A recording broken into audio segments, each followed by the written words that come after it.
My brother raised his glass and said, "To the best son in the family, me." Everyone laughed. Then Dad said, "And to Michael, our biggest burden." So I smiled and left. My mom wrote, "You'll regret this." I wrote, "Okay." I just stopped paying their bills and then they broke into my apartment. My father always said that family comes first, that blood is thicker than water, that no matter what happens we should support each other. And for years I believed him. I'm Michael Carter. I run a successful plumbing company built from scratch with my own hands. My crew respects me, my clients trust me, and my name stands for quality work in the city. I'm not rich, but I make enough to live well and enough to make sure my parents never had to struggle. Because I paid for everything.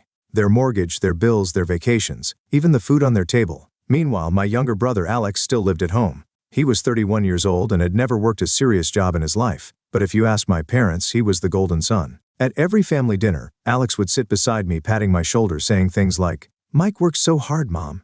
I really admire him. I wish I had his discipline, but I just haven't found the right opportunity yet. We should all be grateful for everything Mike does for us. In front of my parents, he was my biggest supporter. Behind my back, he was my worst enemy. I found out the truth by accident one night about 2 years ago. I had stopped by my parents' house after work to drop off some groceries. As I stepped inside, I heard voices from the living room. Alex's voice. "Mom, Dad, you know Mike only does all this to make himself look good, right?" His voice was smooth, confident, like he was stating a fact. "He throws money around so you'll love him more than me, but deep down, he resents you for it." I stopped in my tracks. "He told me last week he's tired of paying your bills, that it's a burden, that he hates how much you rely on him." He sighed dramatically. I defended him, of course. I said Mike would never say that. He loves us. But maybe I was wrong. Maybe he does see you as a weight around his neck. I felt my hands clench into fists. Lies, all of it. I had never said any of those things. But Alex, lazy, manipulative Alex, was a master at playing the victim. My mother gasped. "I knew it. He always rushes off after dinner. He never spends time with us." "Exactly," Alex said. "And when he does come by, he acts like he's some kind of hero for paying the bills. Like we should be grateful." "Ungrateful little," my father muttered something I couldn't hear. I stepped forward, ready to march into the room and expose Alex for the snake he was. But then I stopped myself. Because I realized something. If I walked in now, they wouldn't believe me. Alex had been poisoning their minds against me for years. Always playing the humble, struggling son. Always making sure they saw him as the good one and me as the selfish one. I took a step back, then another, and I left. I never told Alex I had heard that conversation. I wanted to see how far he would go. And over the next 2 years I watched it happen. Every time I paid for something, Alex twisted it. Mike just wants control. Every time I didn't visit, Mike doesn't really care about us. Every time I gave them money, Mike thinks he can buy your love. And my parents? They ate it up. Until the night they finally showed me exactly what I was worth to them. The celebration that wasn't mine. The dining room was packed with relatives, the air thick with laughter, the clinking of glasses, and the rich scent of roasted lamb. It was my mother's birthday, and I had, of course, paid for everything, the catering, the decorations, even the new dress she was wearing. I stood at the edge of the room sipping my beer, exhausted from a long day at work but content to see her happy. Then came the toast to our wonderful son Alex, my father announced, raising his glass, for being the pride of this family, for always being there when we need him.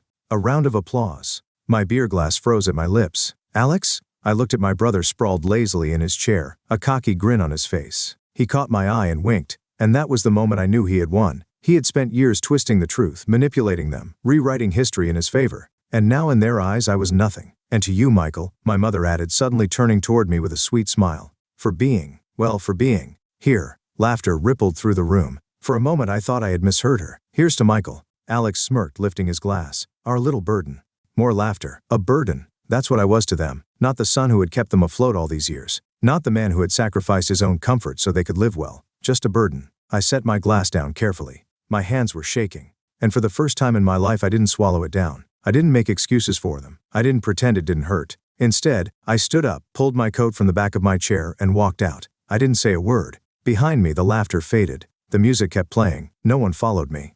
By the time I reached my truck, the cold air biting my face, I knew one thing for certain. I was done. That night I made 2 phone calls. The first was to my landlord. "I'm moving out," I said. "I'll be gone by the weekend." The second was to my bank. "I need to change all my account details." Every single one. Because as of that moment, my parents weren't my problem anymore. The first few days after moving out felt unreal. I had spent years surrounded by noise, my mother calling to ask for just a little more money, my father sighing about overdue bills, my brother lounging around like a king while I worked 12-hour days. But now in my new apartment there was nothing but silence. Too much silence. I sat on my couch staring at the unopened boxes around me. This was supposed to feel good. This was supposed to be freedom. Then why did I feel so uneasy? For the first time in my life I wasn't responsible for anyone but myself. No one was asking me for anything. No one was guilt-tripping me into paying for something. And yet deep down, I felt something stirring, a nagging voice in the back of my mind. How long before they come looking for you? I didn't have to wait long to find out. The next morning my phone exploded with missed calls and messages. Mom, where are you? Why are you ignoring us? Dad, this is ridiculous. Pick up the phone. Alex, dude, what is wrong with you? I ignored them all. Then in the afternoon, a different kind of message arrived. Bank notification, unusual login attempt detected. I frowned. A moment later another message appeared. Your password has been changed successfully. What? A cold chill ran down my spine. I immediately called the bank, my heart pounding. Sir, did you authorize a login from a new device today? The bank representative asked. No. And you didn't request a password reset? Absolutely not. A long pause. Then, sir, someone attempted to access your account from an unfamiliar location. We've locked your online banking for now. You'll need to visit a branch to reset everything. I closed my eyes and exhaled slowly. I knew exactly who was behind this. Alex. It wasn't enough for him that I had been paying for everything our whole lives. Now that I had finally cut them off, he was trying to take what wasn't his. But what truly shocked me wasn't the fact that he had done this. It was the fact that he actually thought he'd get away with it. That evening I drove to my parents' house, a storm of emotions raging inside me. Anger, disbelief, and something else I didn't want to admit, hurt. Because deep down I still held on to the ridiculous hope that maybe, just maybe, my parents would finally see Alex for what he was. That they would finally open their eyes and realize that he had been manipulating them for years. That they would defend me, the son who had been taking care of them all this time. I should have known better. As I stepped inside, there was Alex lounging on the couch scrolling through his phone like nothing had happened. He looked up smirking. Hey man, thought you were dead. I didn't answer. I just tossed my phone onto the coffee table, the fraud alert message still glowing on the screen. Alex's smirk twitched. Oh, he said. That? Yeah, I said, my voice calm but cold. That? He leaned back, stretching. Relax, I was just checking something. I took a slow step closer. You were trying to steal from me, he scoffed. Come on, Mike. Don't be so dramatic. It's not like you ever said you wouldn't keep helping out. You just walked away expecting us to figure things out. What did you think was going to happen? I just stared at him. His confidence, his arrogance, the way he acted like he was the victim here. Did he even believe what he was saying? Before I could respond, my mother stormed into the room. There you are, she snapped, her face red. Do you have any idea what you've done? I turned toward her, but she was already charging ahead.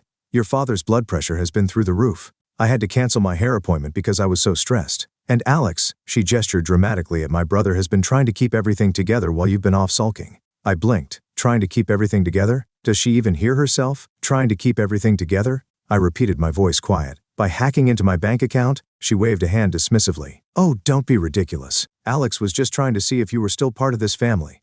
I stared at her, feeling my stomach drop. They knew what Alex had done, and they didn't care. I looked between them, trying to make sense of it. How can they not see through him? How can they not see what he's doing? How can they be so blind? I had spent my whole life believing that if I just worked harder, if I just gave more, if I just proved myself enough, they would finally see the truth.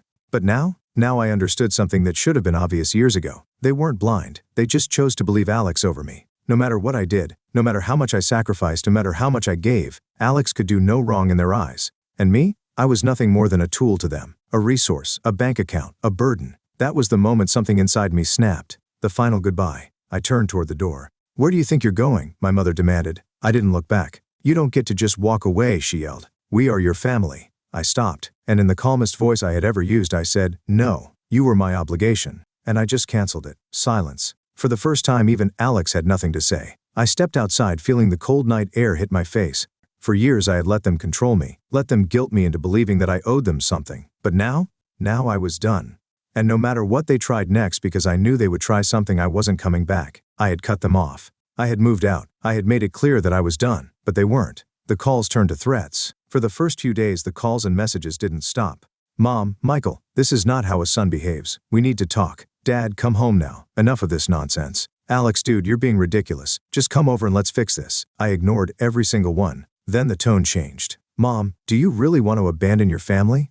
After everything we did for you? Dad, you think you're so independent? Let's see how long that lasts when you have no one left. Alex, you're making a big mistake. If you keep acting like this, don't expect us to be there when you come crawling back. Crawling back? They still didn't get it. They thought this was just some tantrum that I'd get lonely and come running home wallet in hand. But I wasn't coming back. And that was when things got worse. Strange encounters. One evening as I walked to my truck after work, I noticed a car parked across the street.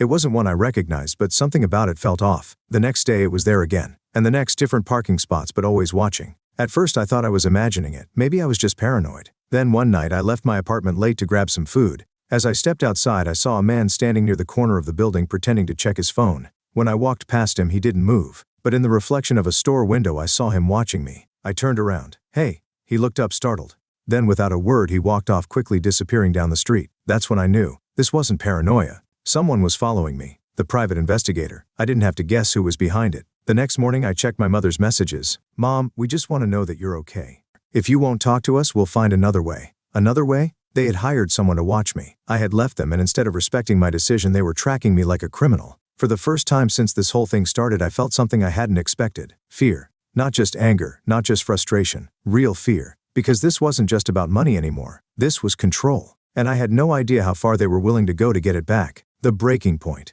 I decided I needed to put an end to this. So that evening, I did something I knew would draw them out. I sent a message to the family group chat. Michael, I know you hired someone to follow me. Stop now or I'll go to the police. Less than a minute later, my phone rang. Mom, I picked up. How dare you threaten us, she hissed. We're just worried about you. You left without a word and now you're accusing us of spying on you. I clenched my jaw. Because that's exactly what you're doing. We just want to be sure you're safe, she snapped. But I see now. You don't care about this family at all. I forced a laugh. That's funny. Because I cared for this family every single day until I finally realized something. Realize what? She demanded. That you don't actually love me, I said, my voice steady. You just love what I can do for you. Silence. Then her voice dropped to an icy, sharp whisper. You think you're so smart? So independent? Who's going to cook for you? Who's going to wash your clothes? Who's going to clean up after you when you realize you can't do anything for yourself? I froze. Not because she was right, but because I suddenly understood why she was so sure I would come back. Growing up, my mother had never let me take care of myself. If I tried to do laundry, she would push me aside. You'll ruin your clothes. If I tried to cook, she would snatch the knife from my hands. You'll cut yourself. If I tried to clean, she would shake her head. You'll just make it worse. And over time, without even realizing it, I had stopped trying. I had spent years believing she was just being a caring mother, that she was just helping. But now I saw it for what it really was. It was control. She had never wanted me to be independent. She had raised me to need her. And now that I had left, she refused to believe that I could survive on my own. You'll regret this, Michael, she said, her voice dripping with certainty. You can pretend all you want, but you will come crawling back. And when you do, don't expect us to welcome you with open arms. And she hung up. That was the moment I knew. They weren't stopping. And if I didn't take drastic action, they would never leave me alone. Preparing for war, I spent the next morning at the bank changing every single financial detail I had. New accounts, new cards, new passwords. Then I called a lawyer. I need to make sure my family has no access to me, my finances, or anything I own, I told him. Understood, he said. I'll draft a legal notice immediately. If they attempt to access anything of yours again, we'll take action. That was step 1. Step 2 was the police. I walked into the station, took a deep breath and said I need to file a Hammett report, because I wasn't running. I wasn't hiding. I was fighting back and I wasn't going to lose. I had taken every precaution. New bank accounts, a legal warning from my lawyer, a Hammett report filed with the police. I thought that would be enough. I was wrong. Crossing the line. For a few days things were quiet, too quiet. The calls stopped, the texts stopped. Even the strange car that had been following me was gone. For the first time in weeks I let myself breathe. Maybe, just maybe, they had finally given up. Then, one evening I came home from work and immediately knew something was wrong. My apartment door was slightly open, my stomach twisted. I had locked it that morning, I was sure of it. I stepped inside cautiously, my muscles tense, and then I saw them, the invasion, sitting on my couch as if they owned the place were my mother, my father, and Alex. My mother was flipping through my mail. My father was inspecting the apartment, shaking his head in disapproval. Alex was stretched out comfortably, looking completely at home. Finally, my mother sighed, tossing an envelope onto the coffee table. Do you know how long we had to wait? I could barely breathe. You broke into my apartment? I asked, my voice low, dangerous. My father scoffed. Broken? Don't be ridiculous. Your mother still has a spare key from when she helped you move in. Honestly, Michael, you should be thanking us. This place is a mess. Look at this. He gestured toward my kitchen. Dirty dishes everywhere, clothes on the chair. Is this really how you want to live? I couldn't even register his words. My mother smiled as if this was normal. I knew you'd need us, she said. You're not ready to live on your own. You think you can just cut off your family and suddenly be independent? Who's going to take care of you? I took a deep breath, forcing myself to stay calm. You need to leave. Alex laughed. Relax, man. We just came to talk. I turned to him and something in my stare must have made him uneasy because his smirk faded. I'm calling the police, I said. My mother's eyes widened. Michael, don't be dramatic. I pulled out my phone. My father stood up sharply. Enough of this nonsense. You've made your point. Now it's time to come home. I stared at him. Home. You've had your little rebellion, he said, his voice firm. Now it's time to grow up. You're coming back with us and this foolishness ends now. I almost laughed. They really thought they could force me back? I held up my phone. You have exactly 10 seconds to leave before I call the cops. Silence. Then my mother's face twisted in anger. You're going to call the police on your own family? She hissed. You stopped being my family the moment you broke into my home, I said coldly. She stood up, shaking with rage. After everything we've done for you, you ungrateful, selfish child. Done for me? I let out a bitter laugh. You mean raising me to serve this family? You mean using me as a bank? You mean never seeing me as anything other than a tool? Her face flushed. We sacrificed for you. We gave you a home. A family. You gave me a prison, I said. She took a step closer, her voice sharp as a blade. And what happens when you fail, Michael? Because you will fail. You don't know how to live without us. You're going to crawl back one day begging for help, and when that day comes, I hit dial. The moment she heard the ringing, her face paled. You're really doing this, Alex muttered, standing up. For the first time he actually looked nervous. My father's jaw clenched. Enough, he muttered, grabbing my mother's arm. Let's go. But she wasn't done. You think you've won? She spat. You think you can just erase us from your life? I met her gaze. Watch me. And with that they left. The aftermath. The police arrived 20 minutes later. I told them everything. The stalking, the break-in, the threats. They took my statement, checked my locks, and warned me to stay alert. Do you want to press charges? The officer asked. I hesitated. Part of me wanted to, but another part of me just wanted them gone. For now, just a restraining order, I said. Because this wasn't about revenge. This was about finally ending it. And as I locked my door that night, truly alone for the first time, I felt something I had never felt before. Peace. It had been 6 months since that night. 6 months since I called the police. Since I changed my locks, my phone number, my life. 6 months since I had any contact with my family. And for the first time in years, I felt like I could finally breathe. Freedom tastes like coffee in silence. I sat in my office sipping my morning coffee as I went through the day's schedule. My plumbing business was thriving, more clients, bigger contracts, and for the first time I was thinking about expanding. My team respected me. My clients valued my work. And the best part?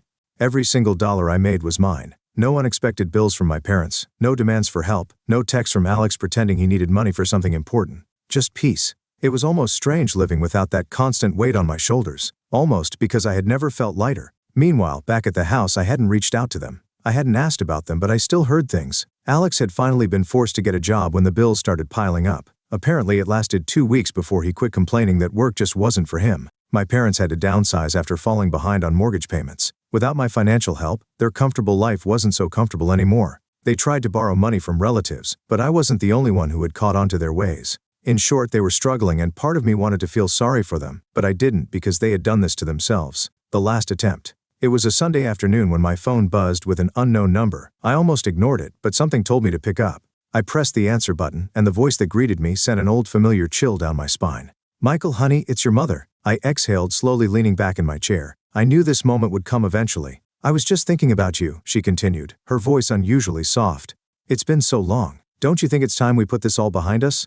I let the silence stretch. Then she sighed dramatically. Listen, your father and I, we've had a rough time. We just want to see you, that's all. Can't we just have dinner together? As a family. I almost laughed. As a family. The same family that had treated me like an ATM, that had broken into my home, that had stalked me, threatened me, tried to make me feel small. And now that they were struggling, now they wanted to talk. I kept my voice calm. I hope you're doing well, Mom. She jumped at the kindness. Oh, sweetheart, I knew you'd come around, but we have nothing to talk about. Silence. Then her voice hardened. Michael, don't be like this. We're still your parents. We raised you. We took care of you. I nodded, even though she couldn't see me. And I paid you back for that 1,000 times over. That's not the point, she snapped. You're acting like you don't even care about us anymore. I sighed. I don't think you understand, Mom. You didn't lose me 6 months ago. You lost me years ago. More silence. Then her voice turned ice cold. Fine, but don't expect us to be there when you need us. I smiled. I haven't needed you for a long time. And with that, I ended the call. The final goodbye. I sat there for a moment, staring at my phone, waiting for the guilt, the sadness, the pain, but it never came. Because I finally understood, family isn't about blood, it's about respect. And if anyone only values you for what you can do for them, they're not family. They're just people who used to know you. I stood up, stretched, and grabbed my keys. I had a business to run, a life to enjoy, and a future that belonged only to me. And this time, I was never looking back.